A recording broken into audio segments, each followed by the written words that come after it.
Baik, kita mulai ya Mas. Jadi ada namanya kesalahan mutlak dan kesalahan relatif. Jadi kita sekarang di pertemuan ke-6. Kemarin teman-teman yang belum maju ya silakanlah. Yang jelas nanti saya sifatnya tidak memaksa. Panjang semua sudah menjadi mahasiswa, jadi ya kalau sekiranya ingin presentasi saya persilahkan, tidak juga tidak apa-apa. Kemudian tugasnya juga PowerPoint-nya apakah mau di-upload atau tidak, saya juga sifatnya nggak memaksa, monggo, yang penting kalian nyaman seperti itu Mas Mbak. Saya enggak. Baik, yang kita akan berbicara kesalahan mutlak dan kesalahan relatif. Jadi di dalam pengukuran itu tidak tepat, jadi tidak tepat. Misalkan kita mengukur kok panjangnya 5 cm, nah di situ itu tidak tepat 5 cm, tapi dimungkinkan ada kesalahan. Jadi kalau misalnya kita ngukur tinggi seseorang, mungkin kalau 5 orang yang mengukur nanti hasilnya akan berbeda-beda. Itu makanya ada namanya salah mutlak dan salah relatif, atau kesalahan mutlak dan kesalahan relatif.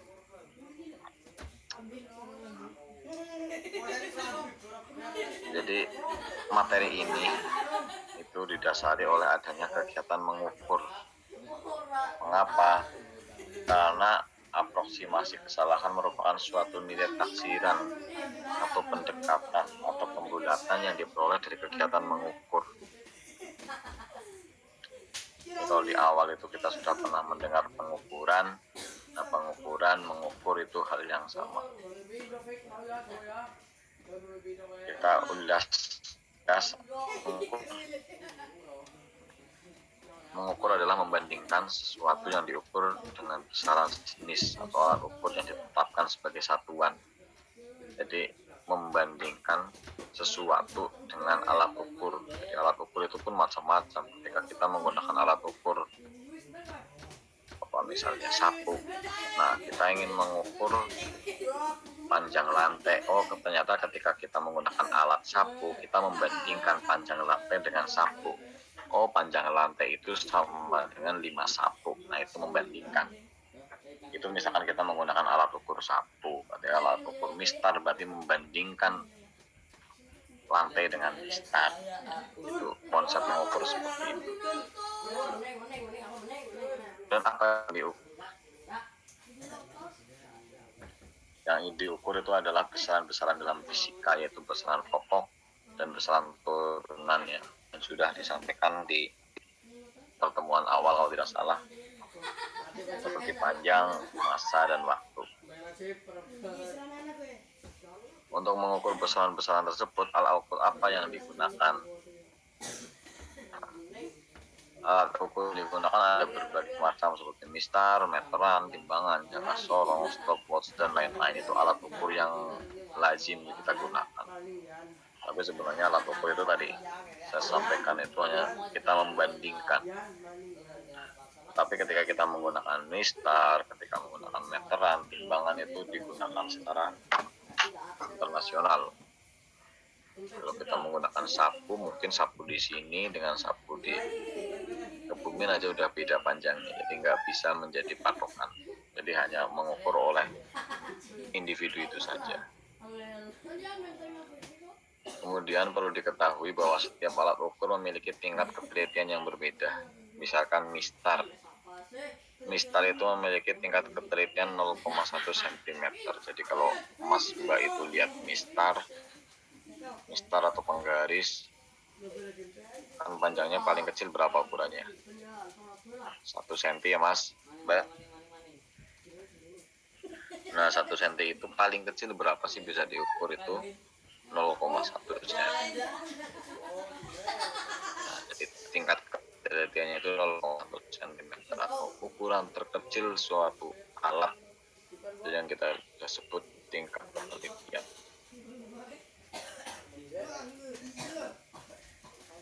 Tujuan pengukuran adalah menentukan nilai besaran ukur. Hasil pengukuran merupakan taksiran nilai besaran ukur.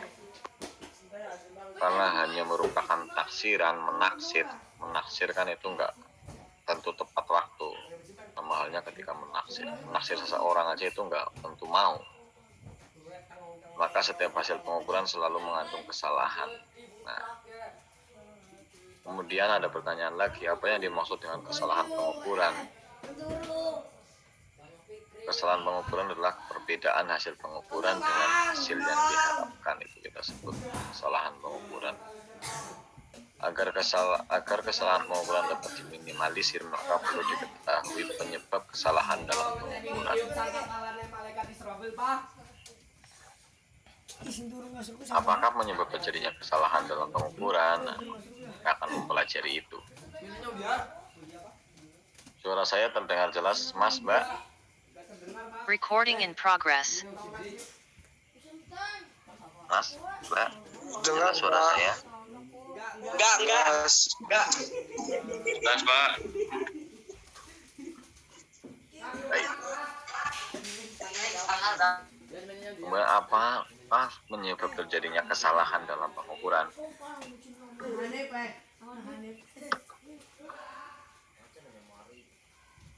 Penyebab kesalahan pengukuran atau error yang pertama, kesalahan pemakaian alat ukur. Kita salah memakai alat ukurnya. Jadi misalkan kita mau mengukur panjang lapangan, kita gunakan mistar 30 cm. Bisa, tapi nanti akan menimbulkan kesalahan. Misalnya kita nggak presisi, nggak tepat banget. Ketika kita mau mengukur, memakai garis 30 cm dengan lapangan 110 meter, kan kita akan menggeser-geser. Nah, ketika menggeser-geser mungkin saja ada kesalahan. Atau misalnya kita akan menimbang emas kita gunakan timbangan badan. Nah, itu kan salah karena kesalahan dalam memakai alat ukur. Yang kedua, kekeliruan dalam menyalin data atau menuliskan data. Jadi ketika mengingat saja ketika kita sudah mengukur, kemudian kita menuliskannya di buku atau di kertas, itu kita salah. Nah, itu yang kita sebut kekeliruan dalam menyalin data. Yang ketiga, salah membaca skala. Jadi salah ketika kita membaca skala. Misalkan kita tadi sampaikan mengukur tinggi badan Andi misalkan diukur oleh 5 orang. 5 orang itu ada yang tinggi banget, ada yang lebih tinggi dari Andi, ada yang lebih rendah dari Andi, ada yang sama dengan Andi. Nah, ternyata ketika mengukur beda-beda. Ada yang paling tinggi ngomong tinggi Andi itu 170 cm. Kemudian yang lebih rendah dari Andi menyampaikan berat tingginya itu 175 cm. 172 misalnya. Kemudian yang sama dengan Andi ada yang ngomong 170,5 cm. Nah, itu kan karena salah membaca skala. Yang betul seperti apa sih? Biasanya itu yaitu karena perbedaan tinggi badan atau perbedaan sudut pandang kita hanya membuat kesalahan dalam membaca skala. Yang keempat, kesalahan pembulatan atau round of error. Jadi kita salah membulatkannya. Jadi terutama ketika bentuknya koma-koma atau tidak tepat, kita perlu pembulatan. Nah, salah dalam pembulatan itu.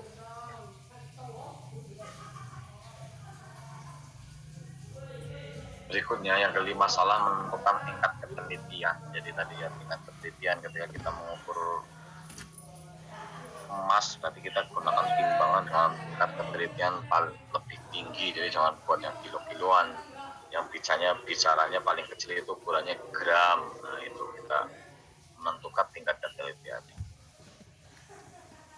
Kemudian bagaimana sih mengatasi kesalahan pengukuran atau error?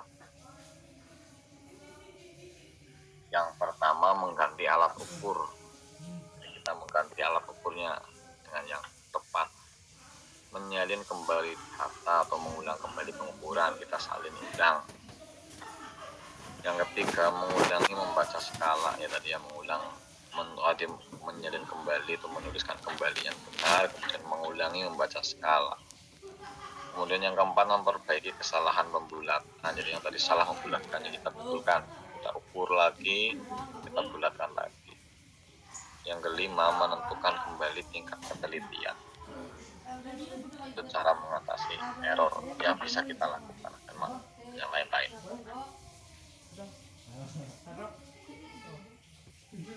Jadi setelah mengatasi error, intinya adalah membuat hasil pengukuran tetap berada dalam batas-batas yang dapat diterima atau toleransi. Jadi kesalahan error itu ada tetap ada, tapi paling tidak itu masih dalam batas toleransi, jadi masih bisa dimaafkan, masih bisa ditoleransi. Jangan sampai salahnya itu keterlaluan.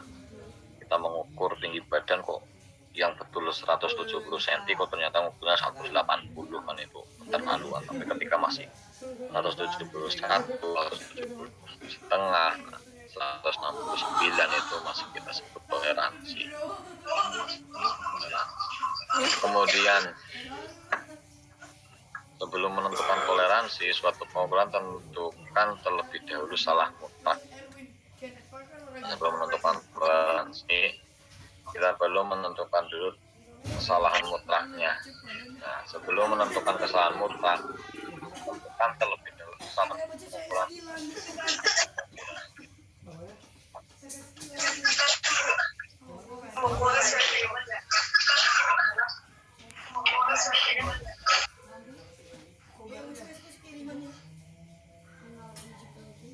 Kemudian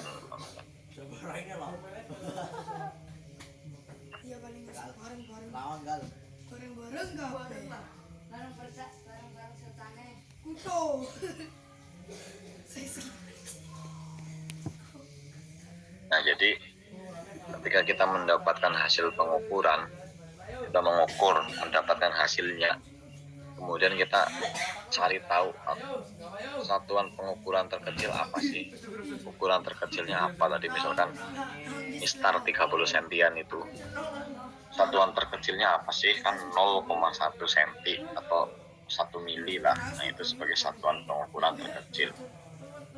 Kemudian kita menentukan salah mutlaknya, dilanjutkan menentukan salah relatif.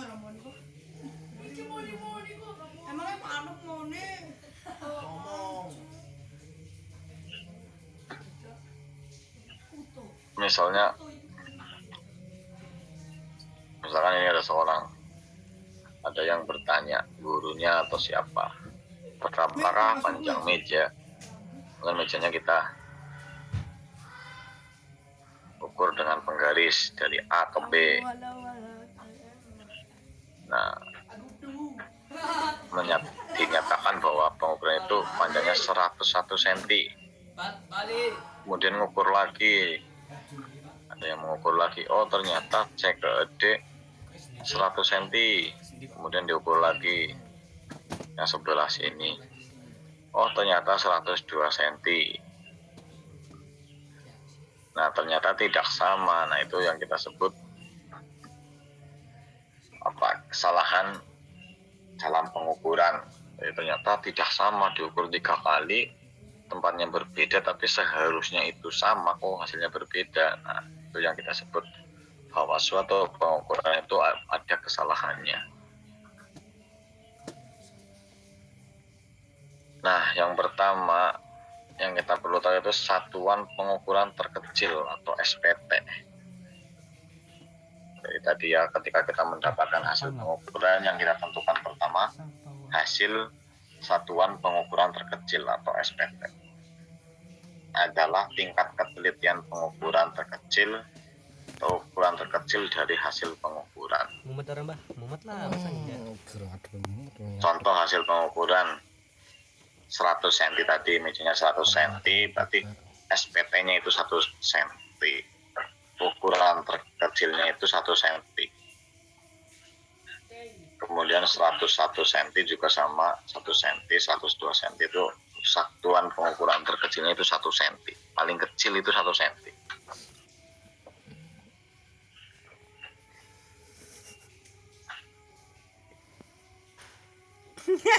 Kemudian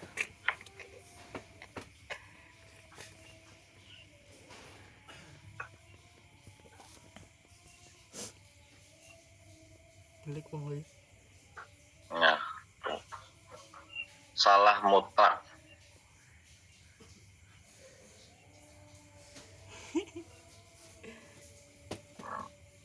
Salah mutlak adalah kesalahan terbesar yang mungkin timbul dalam pengukuran. Jadi kesalahan paling besar ketika mungkin timbul dalam pengukuran. Nah, rumus kesalahan mutlak itulah setengah kali satuan pengukuran salah pengukuran terkecil, satuan pengukuran terkecil tadi, SPT. Nah, tadi kalau saya sampaikan 102 cm itu yang terkecil berapa sih? 1 cm. Kemudian 15,3 kok bisa 0,1 cm? Kita lihat belakang koma. Belakang koma 3 cm. Tadi ketika 3 cm itu 0,3. Kalau kita keluarkan ini, itu jadinya 0,3. Nah, satuan terkecilnya 0,3 adalah 0,1. Makanya SPT-nya itu 0,1 ketika menjumpai seperti ini. Kemudian ini 4,27. Satuan terkecilnya berapa sih? Ya kita samakan, kita keluarkan komanya jadi 0,27. Berarti satuan pengukuran terkecilnya berarti 0, ini belakang koma 2 berarti 0,01. Itu paling kecil, itu SPT-nya.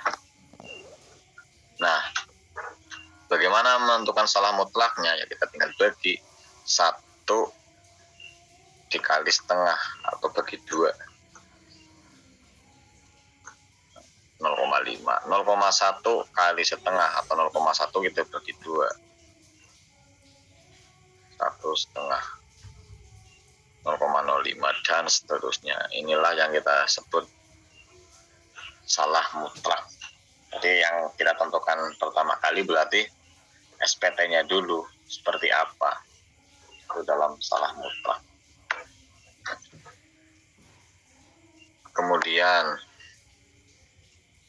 sampai sini ada yang mau ditanyakan, Mas, Mbak? SPT siapa ya, Pak?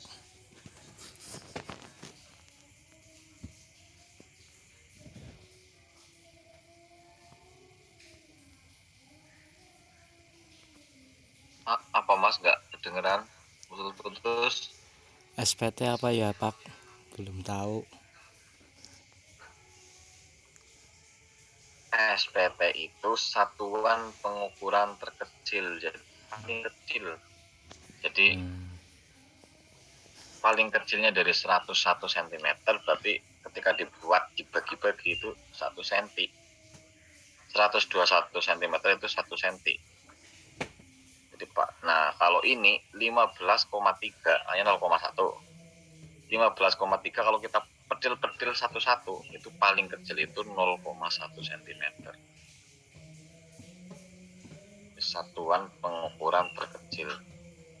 Jadi kalau misalkan ini tadi 4,2 berarti kalau misalkan 5,88875. Berapa satuan terkecilnya? Nah, kita lihat tinggal kita keluarkan aja 0,0 berapa digit? 0 0 0 1. Nah, ini yang kita sebut SPT, ukuran terkecil dari hasil pengukuran. Seperti itu, Mas.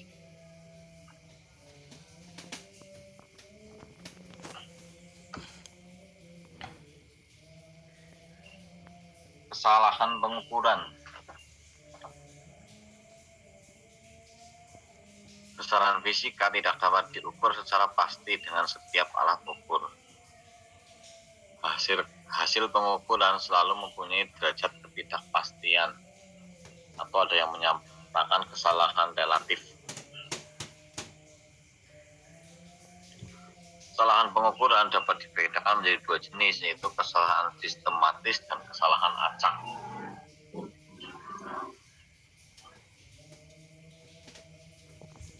Nah, yang pertama, kesalahan sistematis atau sistematik adalah kesalahan yang sebab-sebabnya dapat diidentifikasi dan secara prinsip dapat dieliminasi atau dibuang.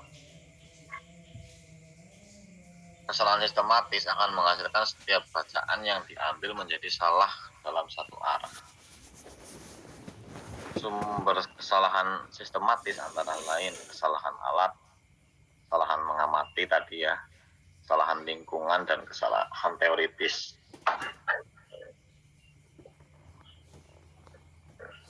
Kemudian kesalahan acak. Dalam kesalahan acak menghasilkan hemburan data sekitar nilai rata-rata. Data mempunyai kesempatan yang sama menjadi positif atau negatif. Sumber kesalahan acak sering tidak dapat diidentifikasi. Kesalahan acak sering dapat dikuantisasi melalui analisis statistik, sehingga efek kesalahan acak terhadap besaran atau hukum fisika dapat ditentukan. Jadi ketika kesalahan sistematis itu kesalahannya berarti salah terus. Misalkan kita salah menggunakan alat, jadi kita menggunakan timbangannya bulannya orang pas 0, orang imbang dari awal. Tadi ketika kita mengukur 5 kali, berarti 5-5-nya itu salah semua, jadi lebih jelas nggak sistematik. Kesalahan sistematik itu akan mudah ditelusuri, datanya salah, atau misalkan di awal-awal itu mengukurnya benar, tiba-tiba kok di pertengahan salah. Nah, nanti pertengahan dan seterusnya pasti salah. Nah, itu yang kita sebut kesalahan sistematik. Tapi kalau kesalahan acak, itu kesalahannya itu berubah-ubah. Jadi dimungkinkan misalkan kita mengukur menimbang padi, tapi dengan orang yang berbeda-beda. Tapi timbangannya sama. Esok-esok Andi yang menimbang, pas terus tiba-tiba sore-sore awan-awan ganti wong, kok beda, sore-sore ganti Andi maning, bener maning. Nah, jadi kesalahan acak itu yang kesalahan orang sistem dan padane 10 kali pengukuran, nomor loro salah, nomor 4 salah, nomor 5 salah. Nah, itu yang kita sebut kesalahan acak. Nah, biasanya mencarinya itu dengan analisis statistik, berbantuan statistik. Kalau di kita itu ada namanya apa? SPSS. Nah, SPSS itu yang membantu kita mencari kesalahan. Mas Ba udah dapat statistik belum?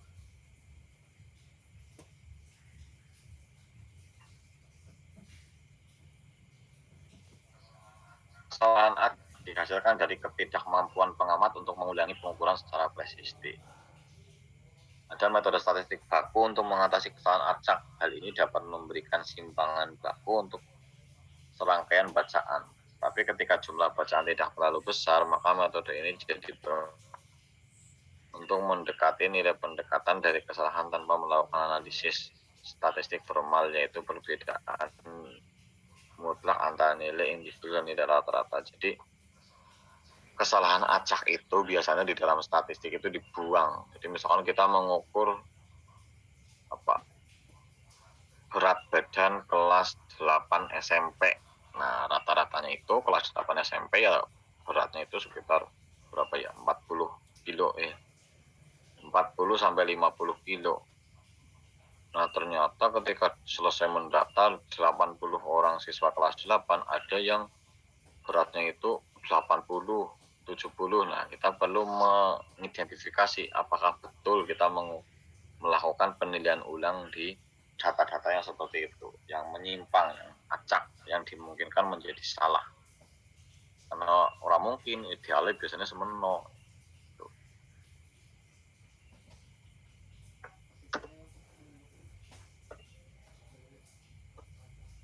Nah, di dalam pengukuran ada istilah-istilah yang perlu kita tahu. ketelitian adalah suatu ukuran yang menyatakan tingkat pendekatan dari nilai yang diukur terhadap nilai benar, atau kita sebut X0. Jadi ketelitian itu paling teliti, paling mendekati betul. Nah, kita gitu ketelitian. Jadi kalau misalkan emas 5 gram pas masih baru, ketika dijual lagi setelah 2 tahun itu jadi 4,95 gram. Nah, itu yang kita sebut ketelitian, jadi mendekati sempurna, mendekati nilai yang sebetulnya. Itu yang kita sebut teliti. Kemudian kepekaan adalah ukuran minimal yang masih dapat dikenal oleh instrumen atau alat ukur. Jadi kepekaan itu ukuran paling sedikit yang masih dapat dikenal oleh instrumen atau alat ukur. Jadi misalkan alat ukur timbang bedan, nah itu kan bisa mengukur itu paling tidak kan ketelitiannya itu 1 kilo kalau yang tinggi berat badan itu. Nah berarti paling sedikit itu mengukur orang yang satu beratnya itu lebih dari 1 kilo. Jadi tidak bisa timbangan badan kok mengukur emas tadi. Ya nggak bisa dikenali oleh alat ukur. Emas satuan gram diukur dengan timbangan badan. Nah, itu namanya kepekaan. Kepekaan itu ukuran paling sedikit yang dapat diukur oleh alat ukur. Kemudian ketepatan atau akurasi adalah suatu ukuran kemampuan untuk mendapatkan hasil pengukuran yang sama dengan memberikan suatu nilai tertentu pada besaran fisis. Ketepatan yang merupakan suatu ukuran yang menunjukkan perbedaan hasil-hasil pengukuran pada pengukuran berulang.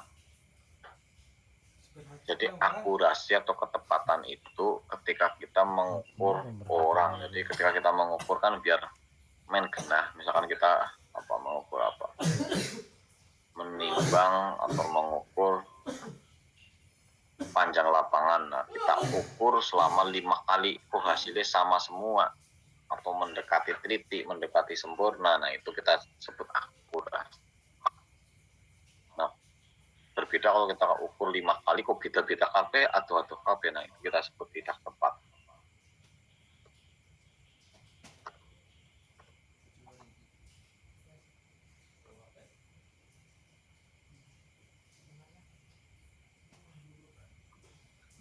Pengukurannya akurat merupakan bagian penting dari fisika. Walaupun demikian, tidak ada pengukuran yang benar-benar tetap.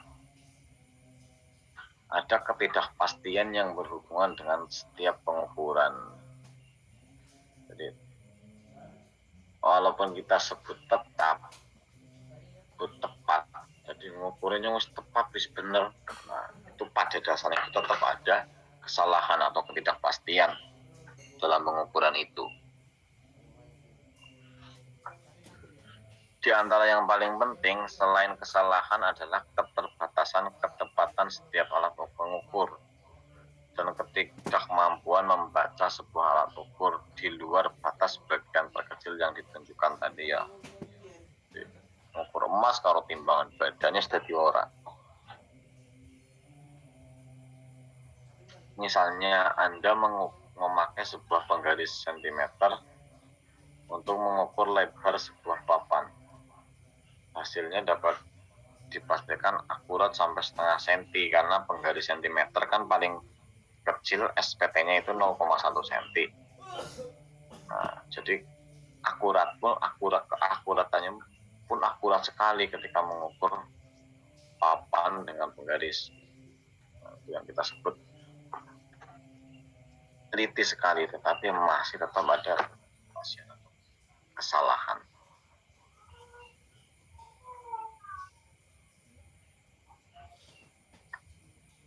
Ketika menyatakan hasil pengukuran, penting juga untuk menyatakan ketepatan atau perkiraan ketidakpastian pada pengukuran tersebut.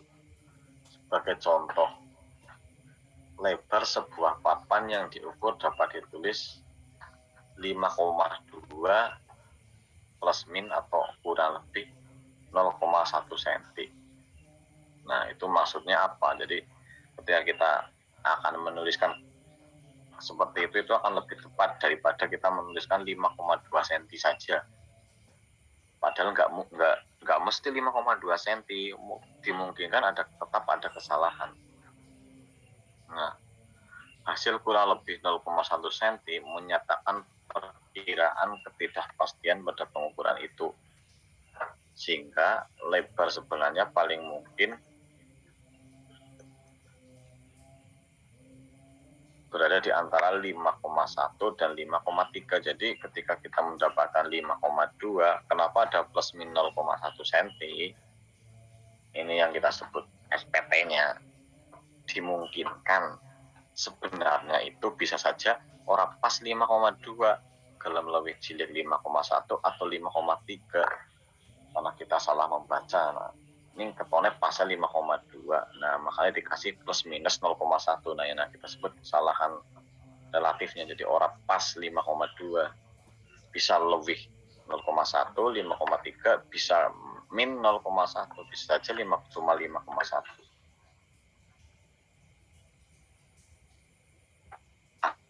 Persentase ketidakpastian merupakan perbandingan antara ketidakpastian nilai yang terukur dikalikan dengan 100. Misalnya jika pengukuran adalah 5,2 dan ketidakpastian 0,1, maka persen ketidakpastian adalah 0,1 per 5,2 kali, atau kita bisa tuliskan bahwa kesalahannya itu 2%. Jadi tetap ada kesalahannya 2%, nggak 0%. Jadi kalau benar-benar, jadi tetap ada kesalahan sebesar 2%. Itu namanya ketidakpastian atau kesalahan.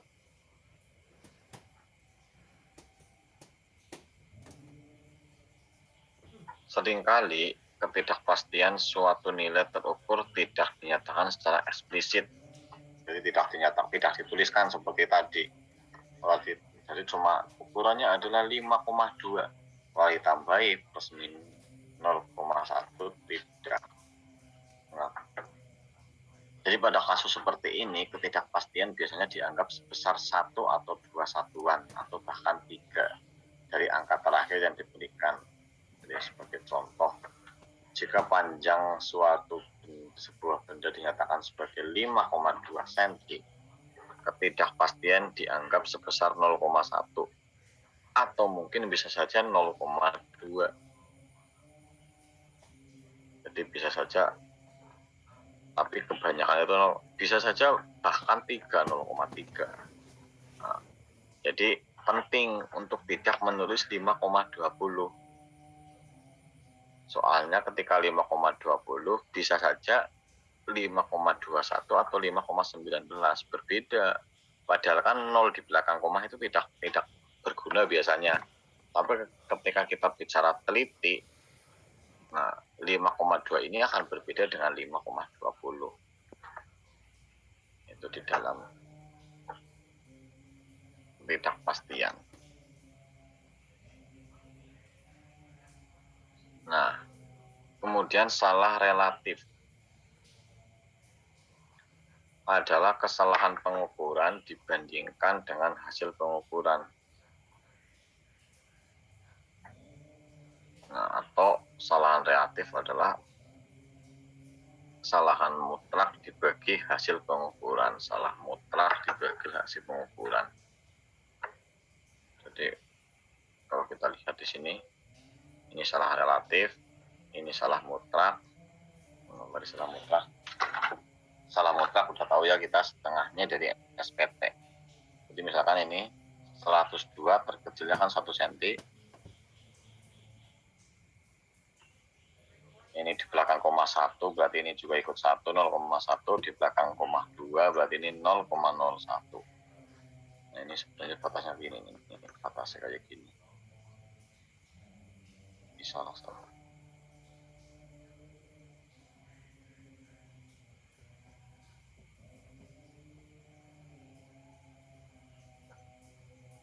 Ini gini. Nah,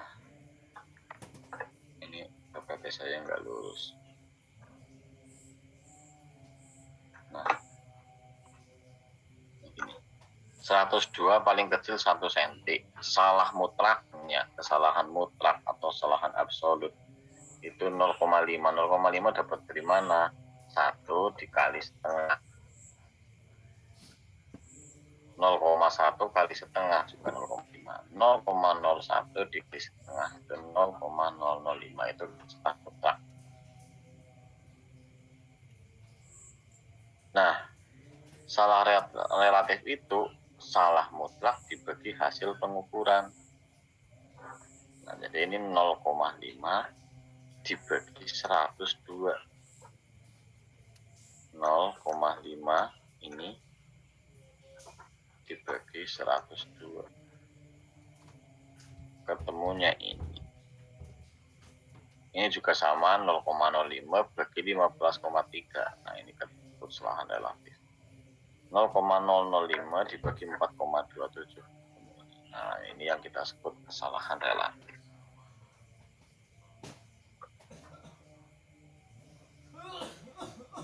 Nah, ini contoh. Hasil pengukuran tinggi badan dan adalah 160,5. Tentukan salah mutlak pengukuran tinggi badan dan salah relatif. Jadi pertama kita harus tentukan apa? SPT-nya.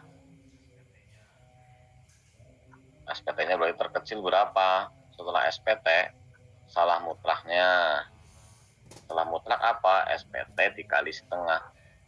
Setelah salah mutlak apa? Salah relatif. Salah relatif hasilnya cuma salah mutlak dibagi hasil pengukuran. Jadi kalau kita lihat jawabannya, nah ini ya. 0,01 dari mana? Karena di belakang koma 2 tadi ya. Ketemu salah mutlak sekian, salah relatif tinggal kita bagikan. Mudah saja ya. Ini latihan, silahkan nanti dicoba sendiri di rumah. Ini udah ada. Jadi, kalau pengen mencoba silahkan ya screenshot. Ini berarti kan 250 kilo, berapa salah mutlaknya? Ini berarti kan 1. Jadi SPT-nya kan 1.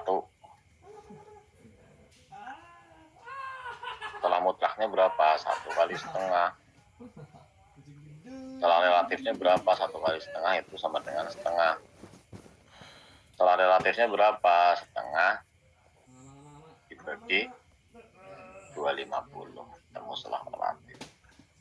Ini berapa SPT-nya? 0, belakang koma berapa? 0, lupa tadi Bapak. Di 0,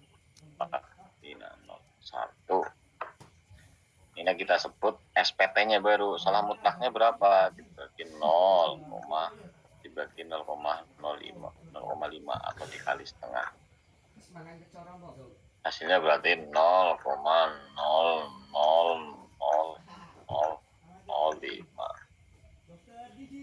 Salah relatif gimana? Ini dibagi 15,24. Ketemulah salah relatif. Nah, ini tadi hasilnya. Sekian.